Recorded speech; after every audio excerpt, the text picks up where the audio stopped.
ဒီဝါတိုးတက်ဖို့မဖြစ်မနေတစ်ချက်ပြောပါဆိုရင်ကျမတို့ awareness လို့ပဲပြောပြစီ awareness ဖြစ်ပါတယ်ကျမတို့ကအားလုံးကို awareness ရှိရမယ်ကျမဆိုရင်ကျမရဲ့အတွေးအများစုကမကောင်းတဲ့အတွေးဘက်ကိုများတယ်မကောင်းတာဆိုတာငါမလုပ်နိုင်ပါဘူးငါအောင်မြင်မှာမဟုတ်ပါဘူးငါအတွက်မဟုတ်ပါဘူးငါပတ်စံမရှိပါဘူးစသဖြင့်အတွေးတွေ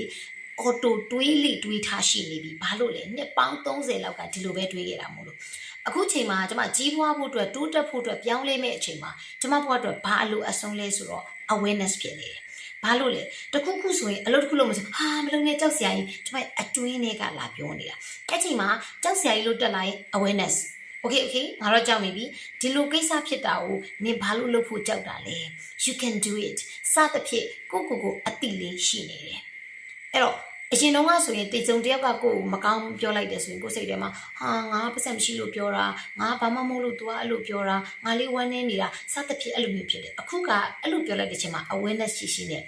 သူဒီလိုပြောတာကိုနင်ကဘာကြောင့်ဒီလိုမျိုးတုံ့ပြန်တာလဲဆိုတဲ့ပုံစံမျိုးအတိလေးကပ်ပြီးတော့တွေးနိုင်လာတယ်အဲ့ဒီပြဿနာခွာကြည့်နိုင်လာတယ်ခွာကြည့်လာတဲ့အခါမှာဘာတွေဖြစ်နေလဲဆိုတာကိုမြင်ရတယ်အဲ့တော့ဒီနေရာမှာမိကုန်းကကျမကိုယ်တိုင်ကဒီလို awareness ကိုနေရာတိုင်းရှိနေပြီလားဆိုထုံးစံတိုင်းပဲကျမတို့တွေကရေကန်ကိုဂဲလုံးနဲ့ပြစ်လိုက်တယ်ဆိုရင်သူ့မှာတုံခါမှုနှုံရှိတယ်အဲ့ဒီတုံခါမှုကနေပြန်ငြိမ်ဖို့တော့ဘာလို့လို့လဲအချိန်တစ်ခုလိုတယ်အဲ့လိုပဲကျမတို့တွေခေါက်ယူးကြနေတဲ့အတွေးကနေမလုံနိုင်ဘူးနေဖြစ်မှာမဟုတ်ဘူးခုဆိုတိမ်ငယ်တယ်ကြောက်တယ်အဲ့လိုမျိုးအရာကိုချက်ချင်းကြီးကောင်းမွန်တဲ့ positive ကိုချက်ချင်းပြောင်းဖို့ဆိုတာအချိန်လိုတယ်အဲ့လိုပဲကိုက awareness ကိုမွေးမြူတဲ့အချိန်မှာချက်ချင်းဖုံးတိုင်းဆိုရတော့မှာတော့မဟုတ်ဘူးဖြည်းဖြည်းချင်းအော်ငါဒီလိုလေးတွေးနေပြီငါစိတ်ညစ်တယ်ဘာဖြစ်တယ်ညပဲ oh no ငါအကောင်းဆုံးလုပ်နေတယ်ငါအဆင်ပြေတယ်စသဖြင့်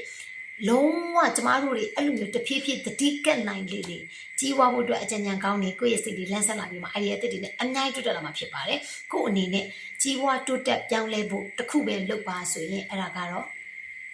awareness အရင်လောက်အောင်မှာဖြစ်ပါတယ်ကိုဘာတွေးနေလဲတတိရှိကို့အနေနဲ့ကိုယ့်ရဲ့အတွေးဟောင်းတွေကိုယ့်ရဲ့ပုံစံဟောင်းတွေကိုထားခဲ့ပြီးတော့ကိုယ့်ရဲ့ပုံစံအသစ်ကိုဖန်တီးဖို့အခွင့်အရေးရှိတယ်ဆိုရင်စိတ်ဝင်စားစရာမကောင်းဘူးလား yes လာမယ့်စနေနေ့မှာကျွန်တော် new versions of you တဲ့ရဲ့ပုံစံအသစ်ကိုဖန်တီးပေးမယ့် program လေးရှိနေပါတယ်အဲ့ဒီ program လေးကိုစိတ်ဝင်စားတယ်ဆိုရင်အောက်မှာ new လို့မှတ်ခဲ့ပြီးပါ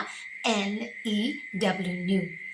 new versions of you မှာတဲ့ရဲ့ပုံစံလေးကိုလာတွေ့ပါကျေးဇူးများတင်ပါတယ်ကျွန်တော်တို့ host တော့ပါ bye bye